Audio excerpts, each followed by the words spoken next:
Oh, yeah, away we go on the Victory Monday edition. Mr. Relevant, Alex Strope with you from the Gruber Law offices.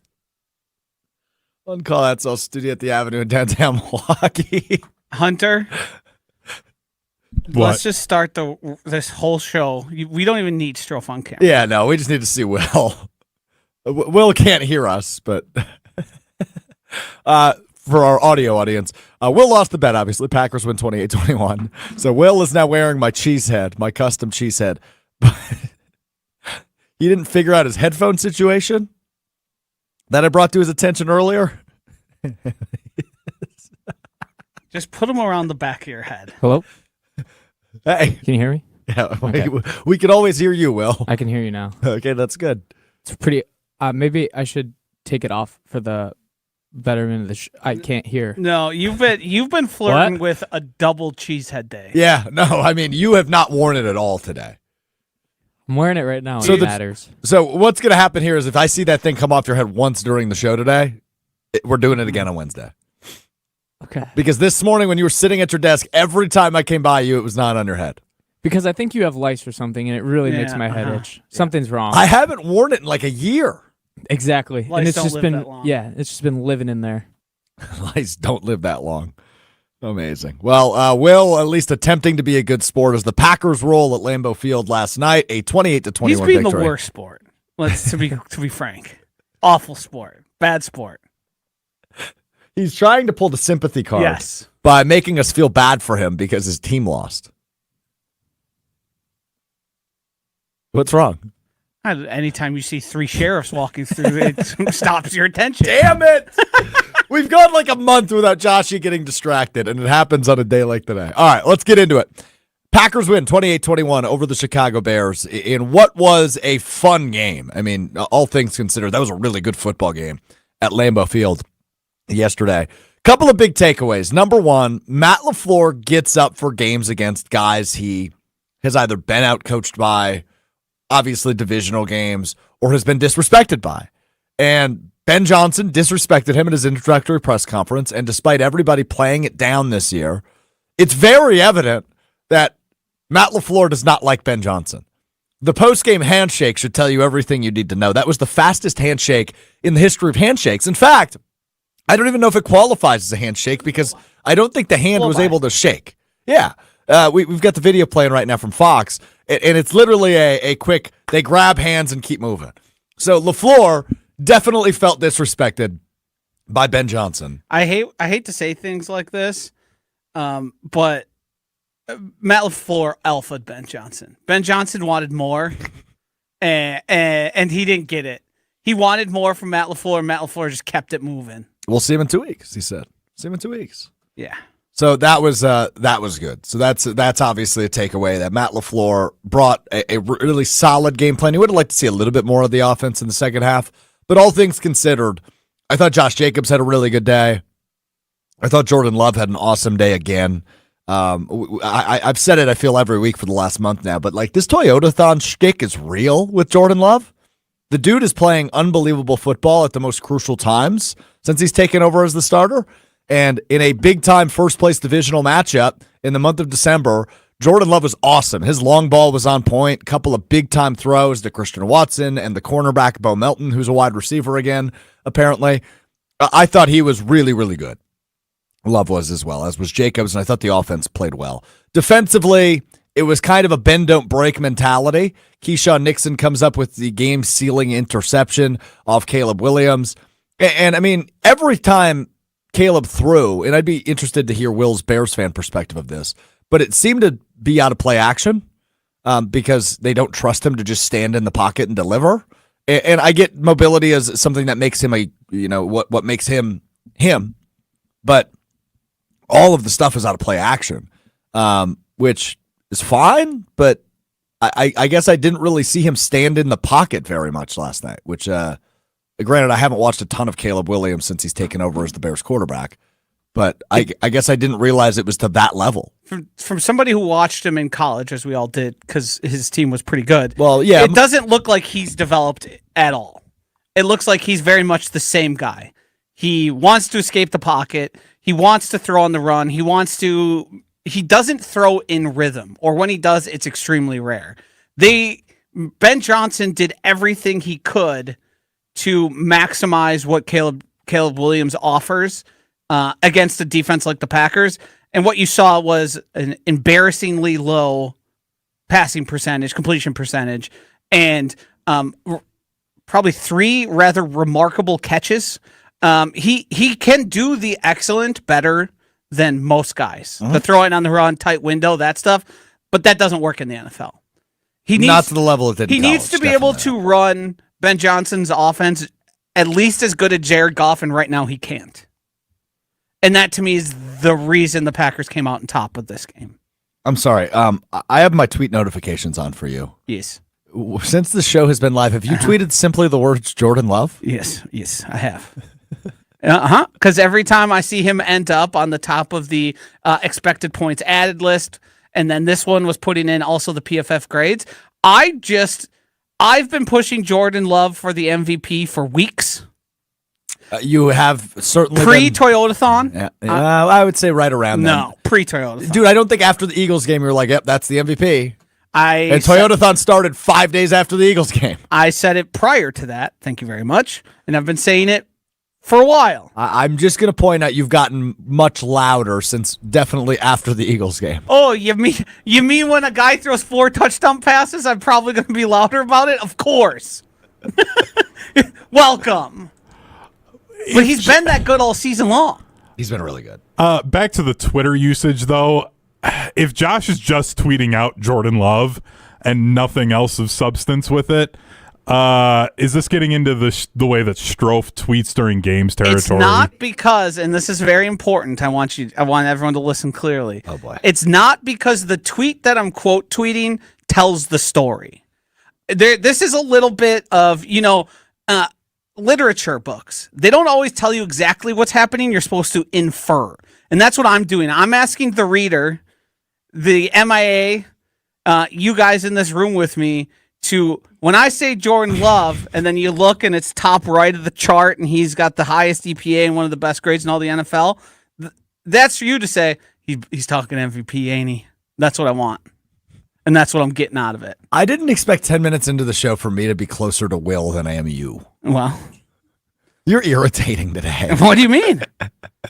I agree with you. Don't get me wrong. Like, MVP odds have shifted again. Jordan Love in third place, plus 900. Stafford's still the favorite. Drake May right in between them at plus 200. Remember when I said you could count Dak Prescott out? Yeah, you nailed that. He's up to plus 8,000. Oh. Yeah. I was right. And look, I thought Jordan Love was spectacular again yesterday. Yes. And I feel like it's now been 3 or 4 weeks in a row where I've come here on the day after a game and gone, I thought Jordan Love was spectacular, but he really has consistently been spectacular. Best player on the field. There are so many throws he's made this year. And you saw a couple of them last night, right? The Christian Watson big time touchdown, the Bo Melton big time touchdown. A couple of other throws that weren't touchdowns, but just big time throws that only are made by elite quarterbacks. I think back to right after the Ravens won the Super Bowl. I think this was in like 2012, 2013. And the big conversation was, is Flacco elite? Is Joe Flacco elite? Uh-huh. I think we have to shift the question, but I think the question's easier to answer than it was back then. Yes. The question is Jordan Love elite? Uh-huh. And I'm starting to think that answer is very much a yes. He is bare minimum top 5 QB in the NFL. This season, he's been 1, 2, or 3, depending on where they fall in terms of the stats, the grading, all of that. It's him, it's Matthew Stafford, and it's Drake May. They're playing the best this season. Now, do I think Jordan Love is a better quarterback than Patrick Mahomes? I do not. But this season has been. This season, he's been playing better than, and right in line with the top 3 guys in the NFL, and that's why I keep pushing the narrative of Jordan Love being an MVP, because it doesn't feel like he's in that conversation, and obviously losing to the Browns, losing to the Panthers, and having a tie to the Cowboys sort of brings that down. Some of those happened on stages. It really impacted, I think, people's perception of the Packers. Jordan Love had one of his classic interceptions. The guy doesn't throw interceptions except for the worst interception you've seen thrown all weekend. Mm-hmm. And then he comes back and is nearly perfect the rest of the game, dialing up touchdowns. His passer rating from that point forward, I believe, was perfect, if not. So the reason is Jordan Love doesn't have the counting stats. He's not going to have a ton of touchdown passes. He's not going to have a ton of yardage just because of the way the Packers run their offense. Those numbers have seemed to rise in recent weeks, and he is getting the higher touchdown totals and the passing yards totals.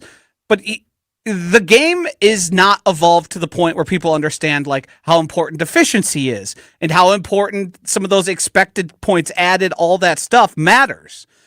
Baseball's there, the NBA is there. The NFL, you still need touchdowns and you still need low interceptions and a lot of passing yards. Mm-hmm.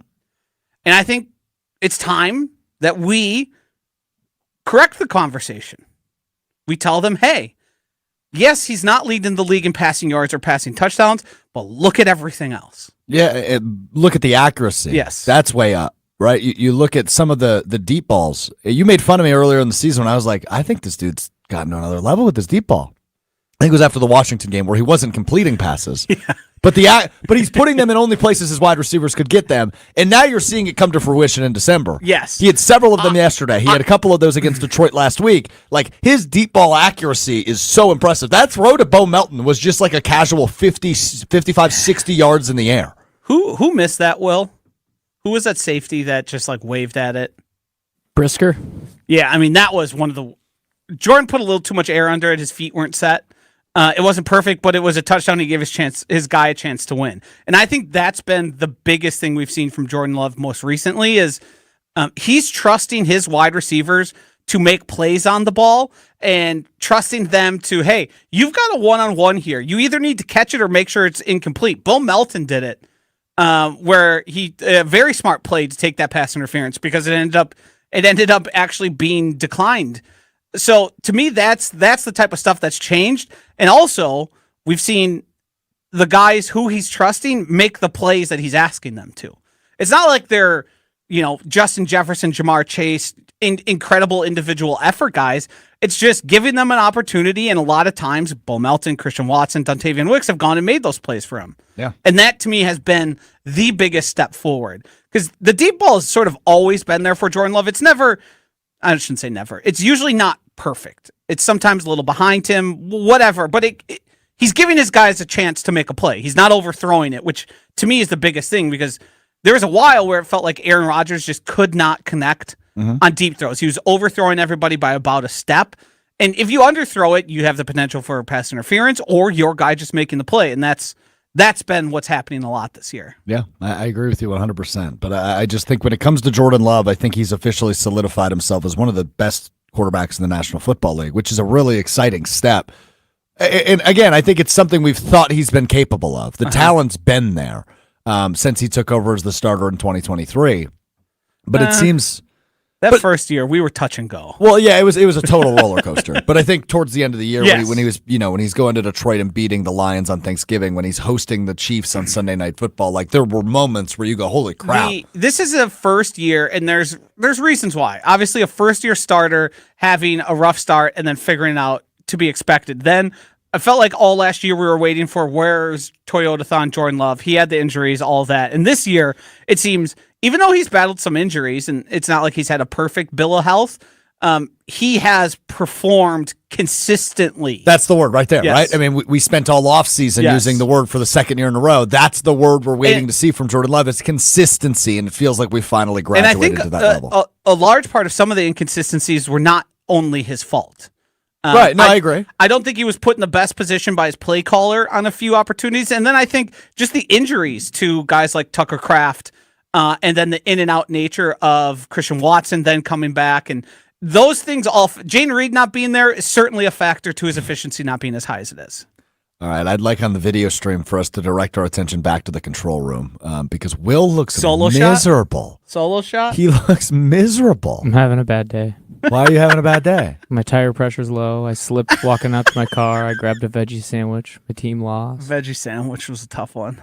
Just not having a good day. How you feeling?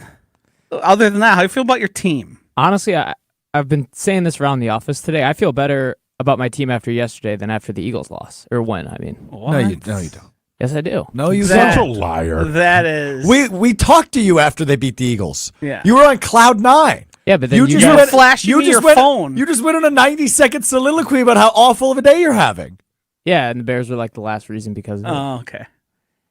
But you guys said the Eagles suck, and then they played good with the Packers. So We never said they sucked. No. We said they're Josh? imploding. We said they're imploding. okay, Yep. so they beat a team that's imploding, so that doesn't really count, does it? Well, they lost to a team that's hitting their stride at the right time. Bye. A touchdown. Covered the spread. Covered the spread. That you Okay called with that. disrespectful. I'm Yeah. okay with that. And let's also acknowledge something here. The Packers overcame what the odds were stacked against them via the officials. We will get to that. Luke Musgrave caught it. Yes, he did. The replay they showed in Lambeau Field on that one. Somebody's head on the Yes. sideline. That was what we saw on TV. Oh, it too, is. by the way. Okay. Yeah. It is. There was never a better angle shown. Okay, same here. So we saw exactly what you saw on TV Yes. then. Okay, got it. So then we can all talk about this together. Yeah. So there was no evidence that he didn't catch that football. No, and it's that weird gray area where the ball can contact the ground, but it can't be to establish control. I think Luke Musgrave had control the entire time. The ball just slightly moved after hitting the ground, as a body does. It's not like the ball dragged against the ground and then he pinned it. Right. His arm was under it the whole time. So to me, that's a catch, and that should be a catch. Keyshawn Nixon got choked and then called for a penalty. Yeah, was that good. helped him. Yeah, that was good. a big help.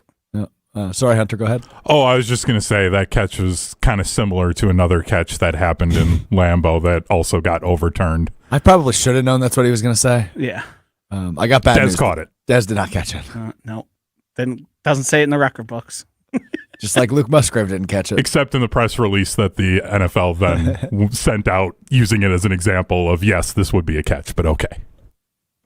It's crazy that the catch thing is still happening. And I mean, Isaiah Likely caught a touchdown pass, and then they told him he needed a third step. Yep, saw that. Just the inconsistency, and the thing is, they're trying to over explain what a catch is. It's sort of like the classic Supreme Court judgment on pornography. You know it when you see it. And when That's one of your favorite references. it's a to me. great reference. It's a so great good. reference. Because it's a legal standard. They cite it. Yeah. It's like, and that's the thing that ends up happening is you slow it down, you slow the steps down. Like, if Luke Musgraves isn't a catch, then how the hell is Dontavian Wicks' touchdown a touchdown? And how is then, in that same situation, Isaiah Likely's touchdown not a touchdown if you're going to, like, there's no Yeah, consistency. Matthew on YouTube follows up with a good point. He says 2 questions: what is a catch and what is a hold? Yeah. As there was a moment, and I don't know if they did this one on TV because I Yeah. think it was during a commercial break where they did the slow-mo replay of Yep. Parsons getting held. You did get that on TV? Yes. Oh, that was a great moment in Yes. Lambeau. Everybody just boo, boo, boo, boo, boo when there's literally a hand in his face mask. Yeah, I think the thing that Micah doesn't get the calls he should. It's a little bit of the Shaq rule and the Giannis, how those guys are just so good, so dominant, so big. And not that Micah's big, but he's so explosive that even when he's held, he ends up winning. And he doesn't do the flop and flail his arm thing. He just works through the hold and eventually ends up beating the guy. And that's the reason he doesn't get the calls he probably deserves. And every time I see one of those, I think of Hunter complaining about he's going to get held. They're not going to call it. He's not going to complain about it. And then it's going to affect games, which it's very true. It's the same thing you see with Giannis. It doesn't look like a foul because Giannis ends up getting to the rim still. Shaq did the same thing, and that's what Micah does. And he just, like, he beat his guy eventually. It's just the hand around his throat slowed him down. Jonathan ESPN Madison on YouTube says Bears should hang a banner in 2025. 2 quality losses to the Packers. It's kind of how it feels. Like, it almost feels like there was a moral victory yesterday after all the I smack saw talk Bears lots fans. of moral victory talk. Yeah. Well, moral victory. You feel better than you did when they beat the Eagles. That's a moral victory, right? Moral victory. Yeah, okay. I actually count moral victories more than real victories. Yeah. Oh, more than real victories. Yeah. Wait, Oh, I okay. thought the only stat that mattered was the scoreboard. I said wins. I didn't say which type of wins. Yeah. Boom, Hunter. Moral Me wins. now. Moral wins count. Back to what Josh was saying about Micah. Like, my biggest fear for you, Strofe, and Josh is that you're going to be in a divisional round game taking on, whoever in that game, and the quarterback's going to have like a 30-yard just huge play on 3rd and 12, and Micah was clearly held, and they just don't call it because it sucks when it happens. Fair. Yeah. It's going like it's just this isn't even because of the Cowboys connection. It's going to happen in a playoff game, and you're gonna hate it. And if he does get the call, I'm gonna lose my mind because there were so many times he never got the call in big games. Yeah. I mean, talk about yesterday, right? Yeah, I mean, think the difference has been a lot of times is those calls that get missed. There's a lot of ball don't lie happening then later in the drive by somebody else on the defense. Somebody makes a play, a la Keyshawn Nixon, where you got it wrong, and I have no problem like missing calls. It happens, but when it's so far stacked against, like the Packers probably had 4 incorrect calls go against them in a way that really had a determining factor on the game. it's so ridiculously blatant with Micah, though, right? Where I don't know. We've almost just kind of come to expect it this season, Right. now. And I mean, he also talked about it after the game. He's like, yeah, I'm a little bit shorter. So when they get their hands up around my neck and my face, it doesn't get called the same way it would if it was like, I mean, a lot of times he's just getting like wrapped up. Yeah. They just put the arm around him and he just has to work through it. Let's just go over some moral victories for the Bears fans Yeah. because I like taking victory laps. So moral victory 1 was the fact Micah Parsons only had 1 tackle. Uh-huh. Right. Bears fans viewed that as a giant win for them, despite losing the football game by Also, 7 if you points. watch back, JJ Kingsley Enagbari's sack was because Micah, as he was beating the guard like a drum and forcing Caleb up into the pocket, he also pushed the tackle that freed up Kingsley Enagbari to have a free shot. That is the example we always talk about. Even if he's not making the play, he's affecting the game that is creating plays. Another moral victory is the fact that they didn't lose in Chicago. They lost in Green Bay, and they get another crack at it in, what now is 12 days? Bad playing surface. I saw players slipping. Yeah. At some point, a team is going to figure out they don't have the right cleats in the winter. Also, the Bears have been doing that all year, so that's kind of just a they problem. Yeah, but you see it every week as the calendar turns from like November to December. They take it to the sideline and somebody's getting their cleats worked on. Yeah, I mean, it's not like the Bears. It's their first time playing there this time of year. I'm having a hard time looking at him in that cheese I head. can't wait for this to be over. Solo shot. I've looked Solo at the shot. clock like 10 times. I have a moral victory as well for the Bears fans. And this is also a little bit Do of a moral victory for me in a victory lap here. A lot of the Bears' bigger runs, especially in the second half, were when they were running at Micah Parsons and blocking him with a tight end. That sounds like not a moral victory for the Bears. He didn't disrupt It the just running sounds game. like a moral victory for you. I don't Yeah. know. To me, it was up the middle, was it not?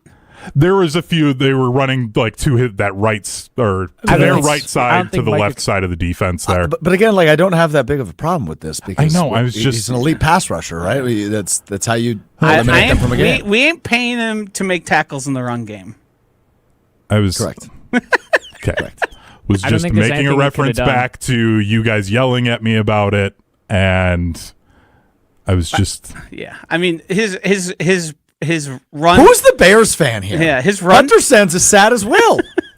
His run just- defense grade is like good, and it has been all year. I was literally just making a joke back to that, and that's Sound it. very sad. No. I think he was taking a victory lap, though. He said. Yeah, I don't know. This is a sad I victory. think That was we, good. we've moral victory lapped a victory lapped.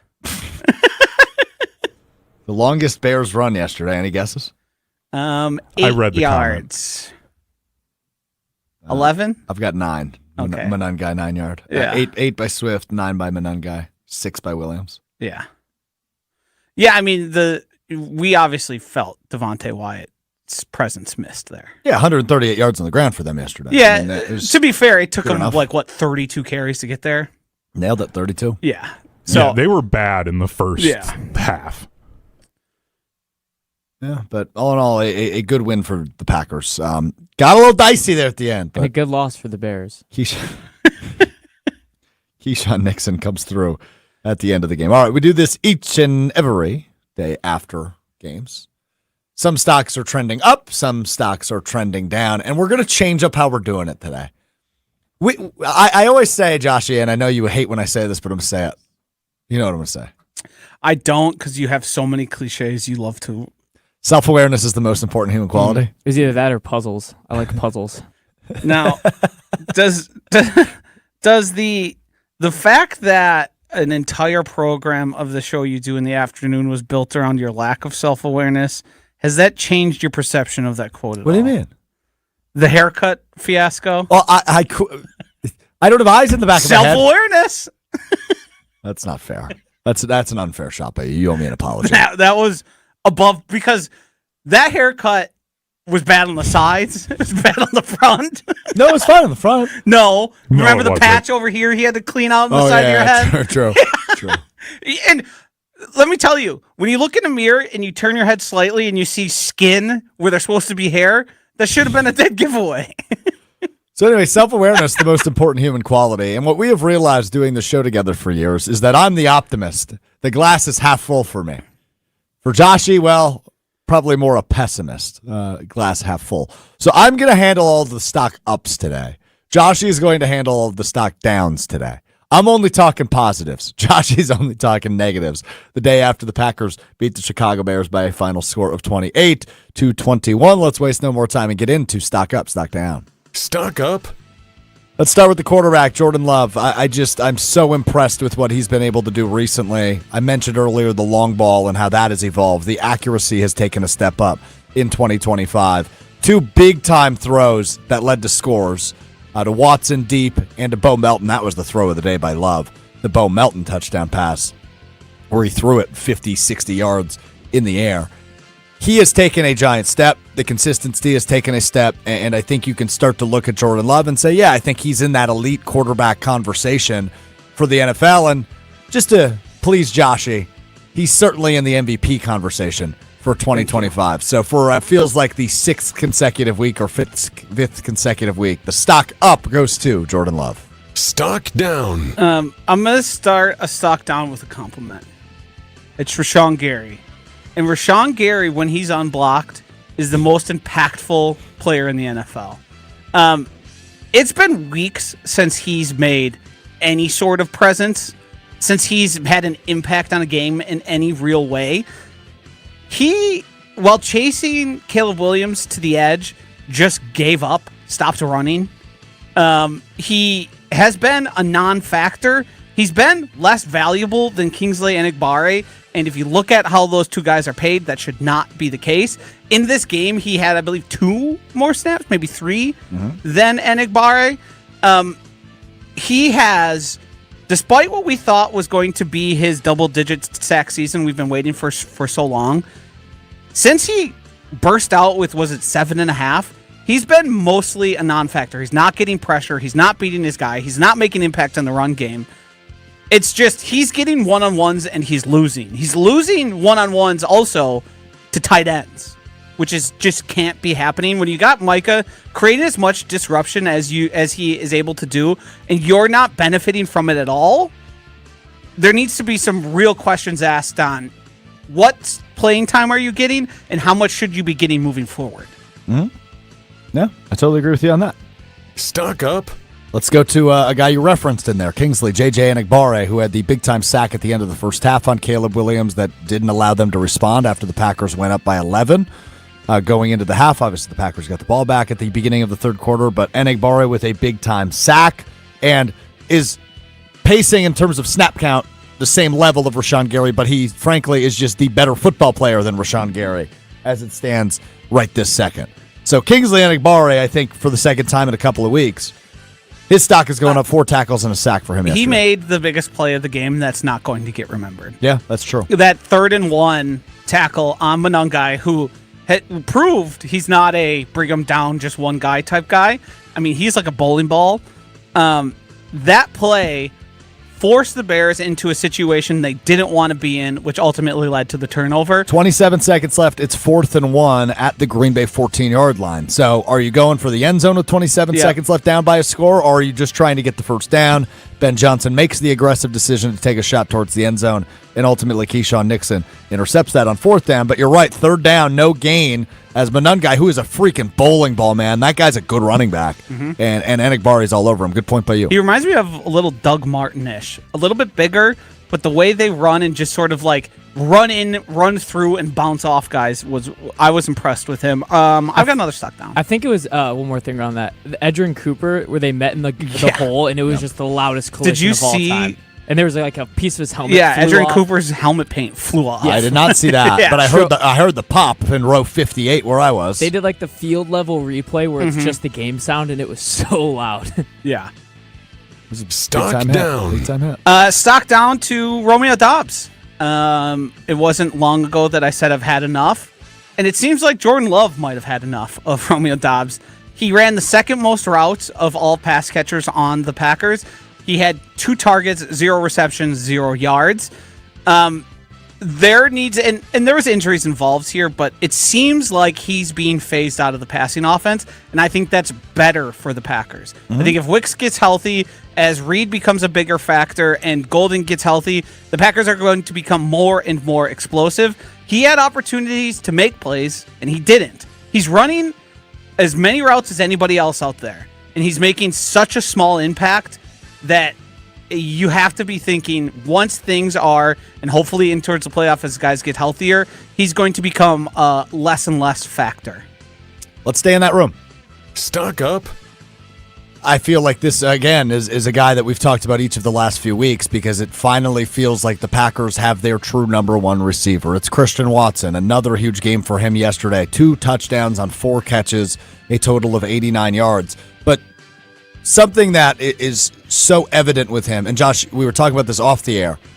He tore his ACL this year. Yep, this calendar year. He tore his ACL in January, 11 months ago, and he's faster than everybody. The yak, yards after the catch on that big touchdown for Christian Watson. He's just outrunning everybody down the field. And what he is capable of, he looks like he's bigger and stronger and faster than he was even before the ACL injury. And he's been able to stack a good games together now. So the stock is pointing up at a fast rate for Christian Watson, who I think we can finally say it. The Packers have a number 1 receiver, and his name is Christian Watson. That's exciting. Correct. Yeah. He's being featured in a way that an emergent wide receiver 1 would be. He needs to be on the field the most. He was. That's good. And he's making the plays, and I've said this before, and it sounds like a pejorative, but it's not. He's playing real wide receiver now. He's making plays. He's running routes. He's running out routes. And then he's also doing the I'll run right by you because I'm faster than you stuff, which brings a level that the Packers hadn't seen from him to this point. He's using his body well. He's using his size well. All those things have turned him into sort of the guy we all hoped he would have been when he was drafted. It just took 3.5 years to get here. But boy, am I glad they signed that extension, and the Packers were proactive on it. Boy, do they look smart now. I thought there was really clear signs at the end of last year that he had taken a step, and then we've just seen it in a way that, nearly 22 miles per hour on that slant route. And he had a surgically repaired knee. For a guy who's had a lot of injuries that have kept him out a long time, it seems like he's sort of figured out what it takes for him to stay healthy and for him to be a contributor week in and week out. What would it take for me to go 22 miles an hour? Rockets in your shoes. Being in a car. Being pulled behind a car. What about a bike? Can I get a bike going that fast? No.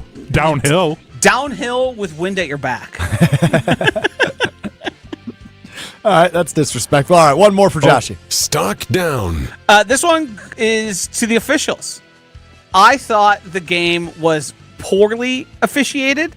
I thought the calls went against the Packers in a really definable way, in a momentum swinging way.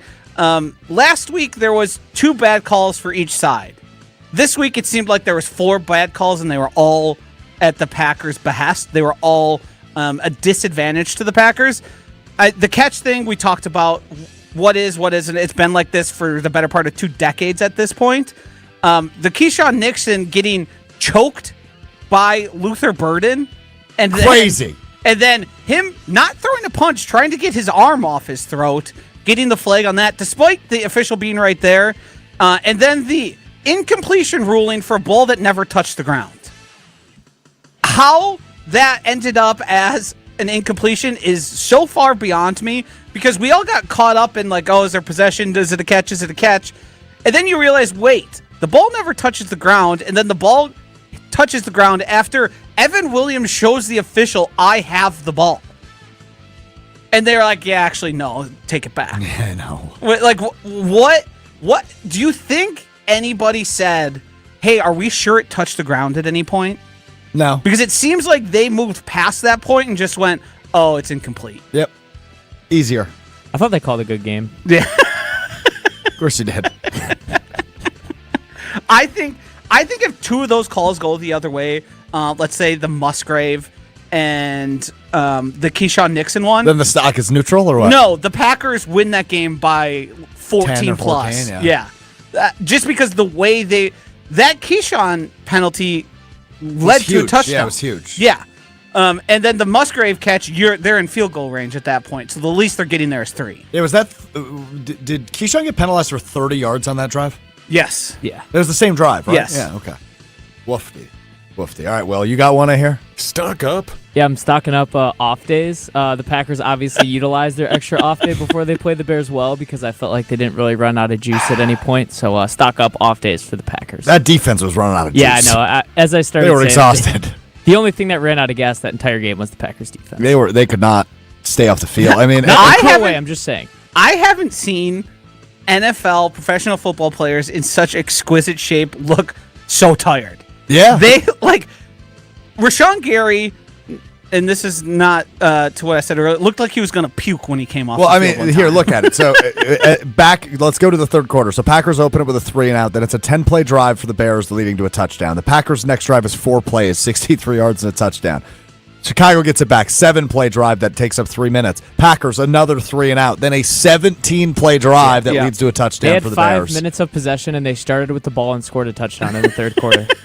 Isn't that crazy? It's nuts. Yeah. That's why the defense was Right. And that's you're never going to complain about scoring. Explosives are how you win games. They're how the Packers did end up winning that game. But that second 3-and-out, I believe, was 3 pass plays. That really, and I mean, you can't predict that the defense is going to go on have a 17-play touchdown drive, that upcoming one. But that's probably a spot where you need to mix in a little more Josh Jacobs, give your guy a little bit more of a blow just because you did score so fast. Yeah, I hear you on that.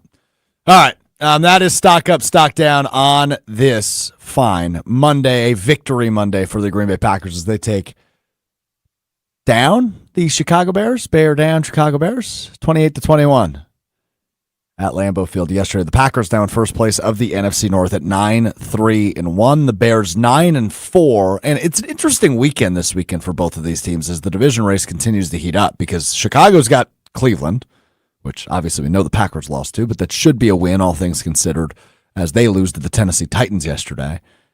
This weekend for Chicago. And, Green Bay heads to the team with the second longest winning streak in the National Football League as they head to Denver to take on the Broncos on Sunday.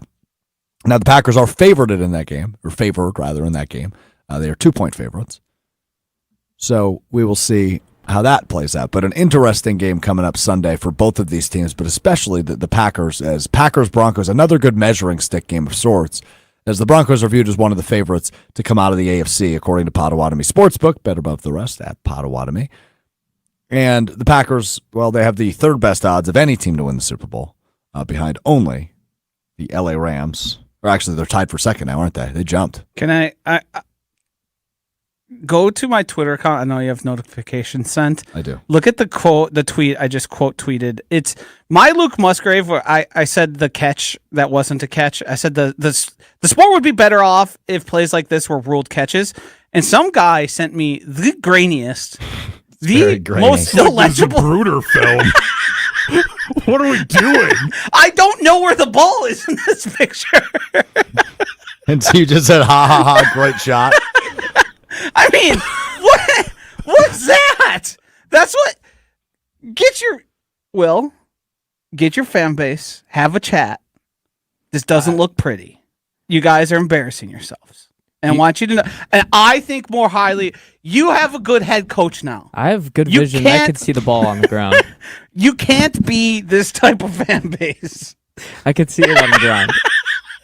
Here, give me a second here, and I can believe get this everyone put on onto this, the stream everyone for on this everyone. program wears glasses, Yeah, except for me. yeah, that's a good point. Great vision. Just saying. Yeah. You're better than this. You have one of the best play callers in all the NFL. You have a great offensive line, a great run game. You can't be sending the grainiest 8-bit picture my way and being like, look it. I think Yeah. that was, Incomplete. So evident. it was a good screen grab. Shout out Tyler. It takes good effort to time it up like that, where you could see the ball on the ground. Before we get back to the grainy photo that when Hunter has it ready for us. I got it right now. Oh, okay, go ahead. Pull it up. Yeah, you can see nothing. I think see nothing. I think when Hunter downloaded it, it got worse. Oh, I could see it better It's on my my fault. Here, I'll zoom in now. Have you guys? When's the last time you guys I updated think- Twitter? I think he's implying the hand that's under the ball, his right. I believe he's trying to say that dark image there is the ball on the ground. If you know what I'm saying? Like, Yeah, you see yeah. two white gloves. There's the one on top and the one on bottom, but he's clearly cradling the ball. I love definitive evidence, right? Like, would this hold up in the court of law? No. So good. It's a sad state of Tyler. Tyler, I'm going to forgive you this one time. Tyler, That's keep it. fighting. Keep fighting.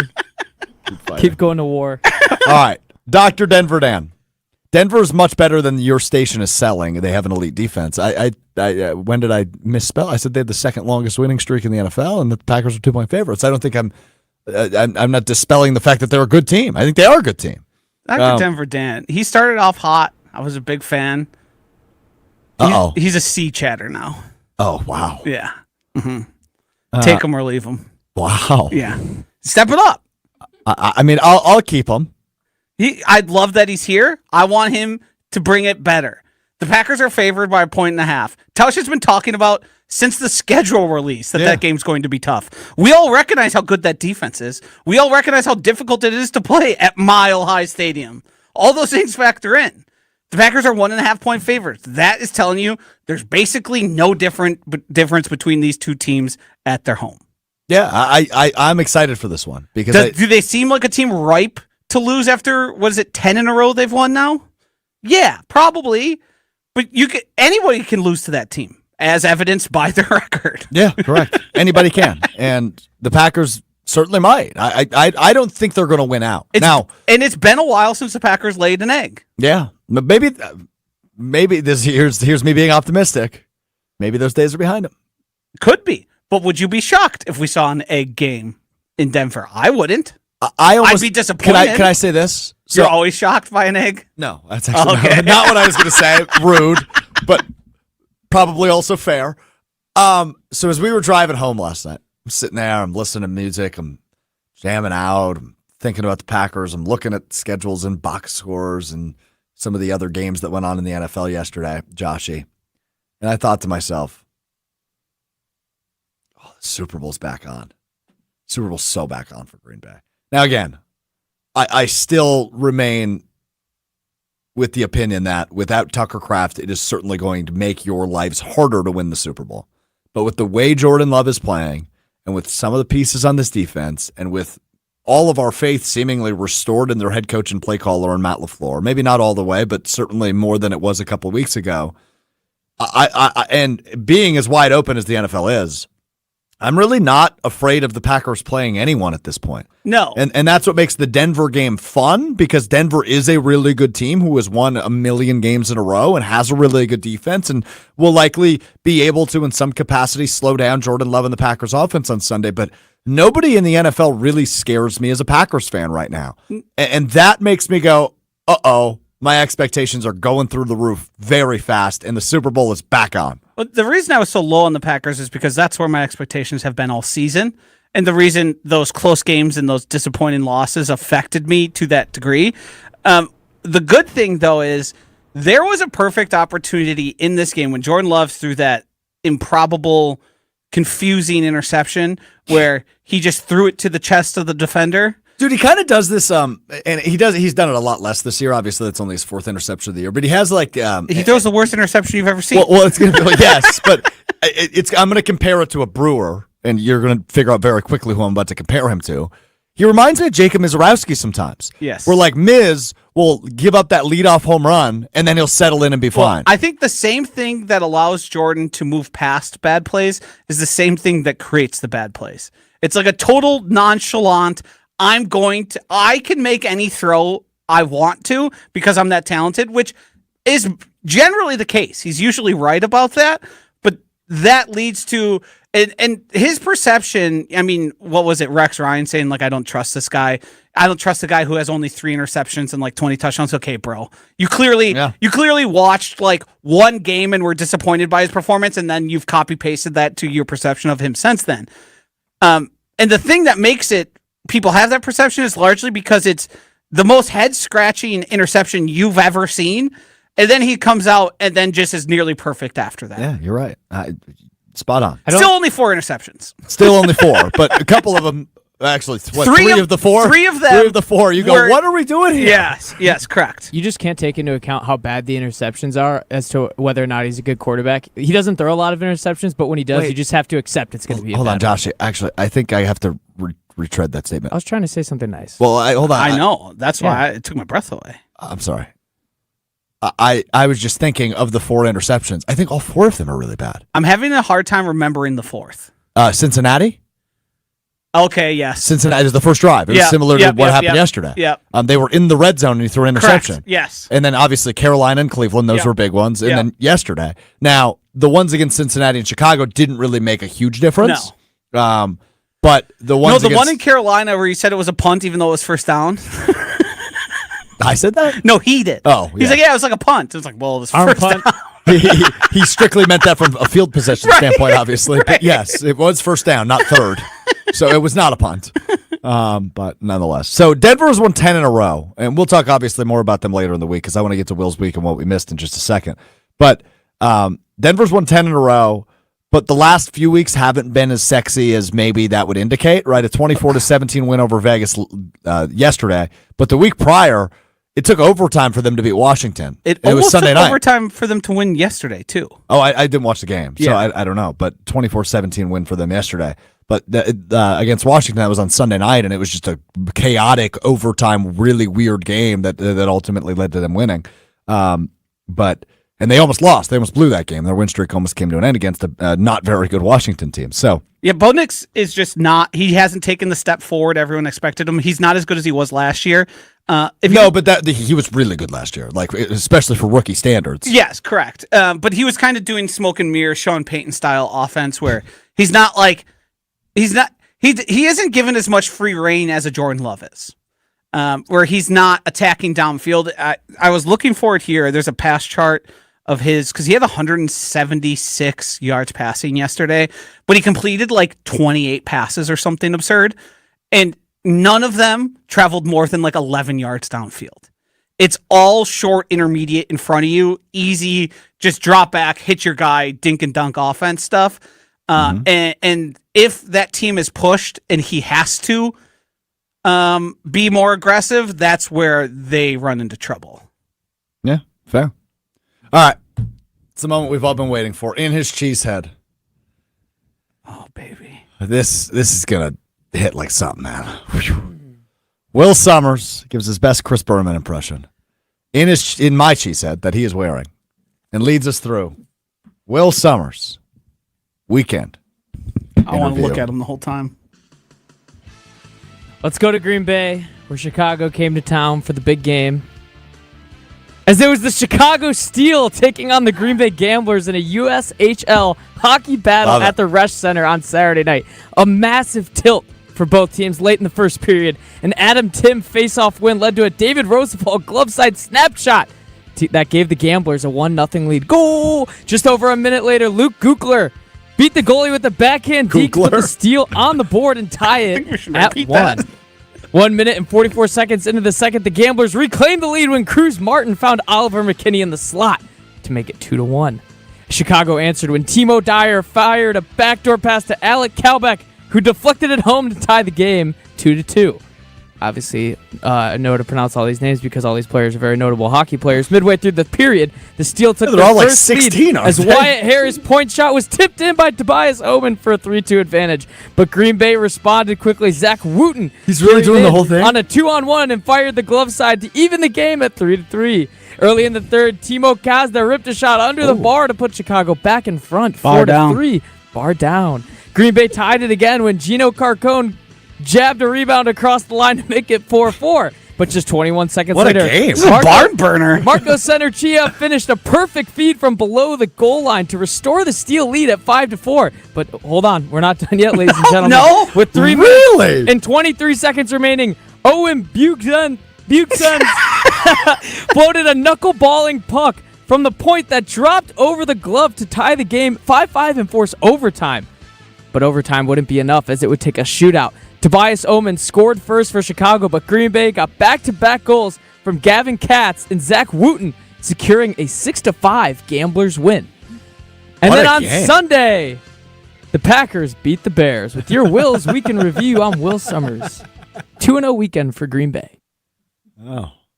That Gamblers game, what a barn burner. Yeah. It was a- Do we know where the Steel wearing their Taylor Swift sweaters that they're auctioning off? I Couldn't saw tell that. ya. Oh, Probably not on the road. That's probably a home thing. I do want to I say don't know. I one just thing. saw the TikTok about them. Good bit. Good job, Will. I expect another on Wednesday I of can the do actual that. Packers game. Yeah.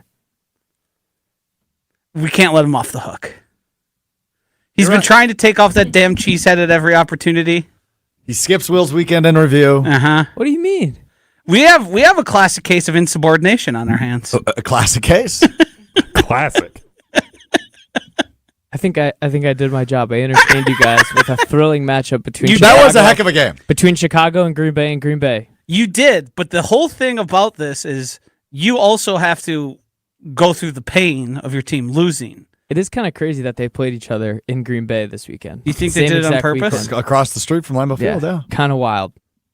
You Great think game. maybe they think, hey, if this is happening, maybe we can get some dual action. Some fans will be like, hey, let's go to the Yeah. Gamblers and I don't steal game. So the Gamblers are popular in Green Bay, but again, Green Bay is not the size of Chicago. No. I've never heard of this deal. That's Yeah, why I did this. Oh, really? You have Yeah. never? No. And you grew up in the Chicago area, so that's fascinating. They're We also juniors, have- right? Yeah, we got Yeah, two it's minor league USHL. teams. in So Chicago. that's like 16, 17, 18-year-olds that haven't gone to college Yeah, yet. it's our version of juniors in Canada, but much less talented. Matthew Much chimes less. in. No disrespect to those players. Matthew, There's a little bit of disrespect. Matthew chimes in. Will's week in review was an L, just like the Bears. Wow. Holy crap, that was good. How do you think of that?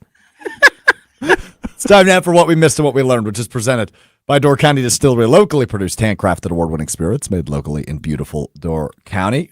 Rums, gins, whiskeys, vodkas, brandies, all the in-betweens, made locally, affordable in Door County, and they are the best available statewide wherever you're at. Stevens Point, Madison, Milwaukee, Green Bay, and all the in-betweens.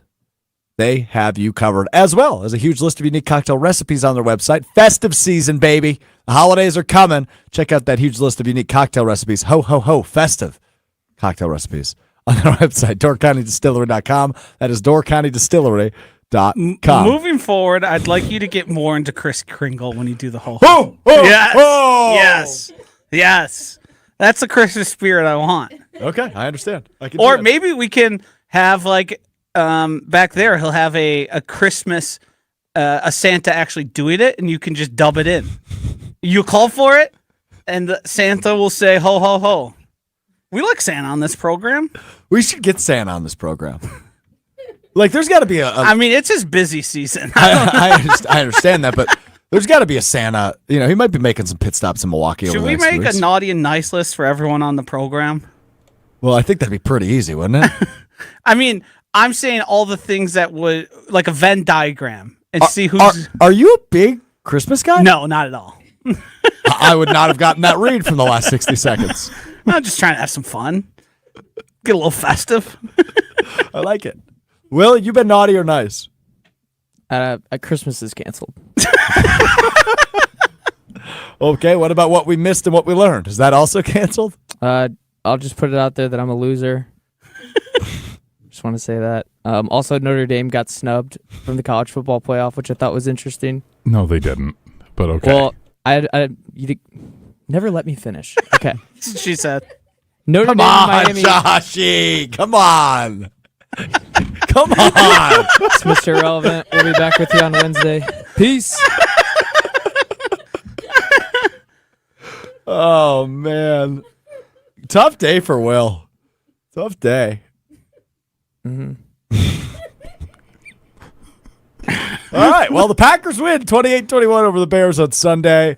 That will do it for us today. We'll be back with you Wednesday beginning at 12:30 Central, ESPN Madison, ESPN Milwaukee on YouTube, and, of course, wherever you get your podcasts. If this is your first time joining us, appreciate you being here. Make sure you hit subscribe. Give us a thumbs up on YouTube at ESPN Milwaukee, at ESPN Madison. Or if you're more of a podcast listener, just search Mr. Irrelevant. We do this 3 times a week, Monday, Wednesday, Friday, and it's available wherever you get your podcasts, Apple Podcasts, Spotify, and, of course, the all-new customizable ESPN Wisconsin app. All right, Joshy, final words. Go ahead. Go Pack, go. The Bears still suck. We'll talk to you Wednesday. Peace. Suck it, Will.